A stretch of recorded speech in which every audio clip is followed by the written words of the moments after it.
It was a crisp autumn day in New England during the year of 1844 when William Miller, a Baptist preacher, gathered along with his followers to witness the appearing of Christ.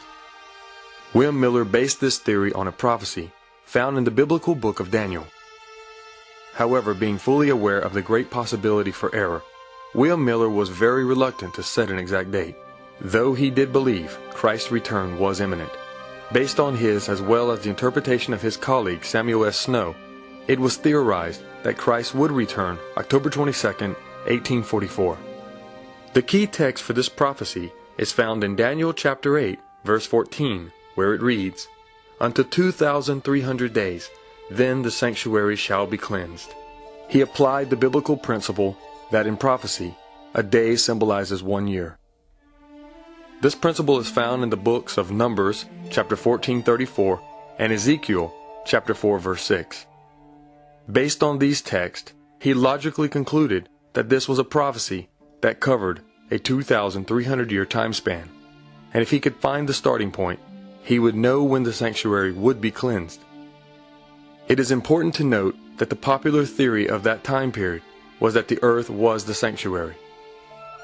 Through his exhaustive study of the Bible, as well as his intensive study of world history, he found the starting point he had been looking for in Daniel chapter 9, verse 25. This text explains that the starting point would be from the command to rebuild Jerusalem. Historical record shows this decree was given by Artaxerxes I of Persia in the year 457 BC.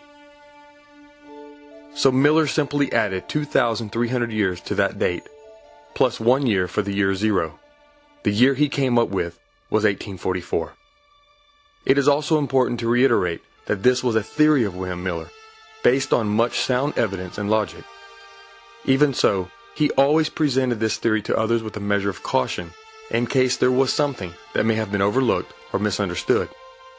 On the other hand, he was also careful to take this discovery seriously in the event that it would come true. Based on all the evidence at hand, William Miller and his followers, sometimes called Millerites, gathered on October 22, 1844 at his farm, where they waited in vain for Christ to return. When Christ did not appear, Miller's followers experienced what came to be known as the Great Disappointment. After the Great Disappointment, many of the thousands who had joined this Second Advent awakening left it in deep disillusionment. A few, realizing that it was human error in the interpretation and still trusting in the Bible fully, went back to re-examine this prophecy more closely to uncover where they had gone wrong. After much prayer and further study, they reconfirmed the year 1844 as being correct.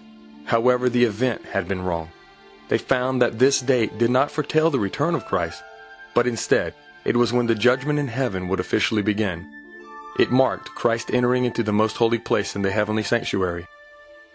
After coming to understand this, their faith was renewed, and they permanently abandoned the attempt to predict when Christ would return to the earth. Yet they were strengthened in their faith and in the fact that Christ would soon come again. From the small group who refused to give up after the Great Disappointment, arose several leaders who built the foundation that would become the Seventh-day Adventist Church.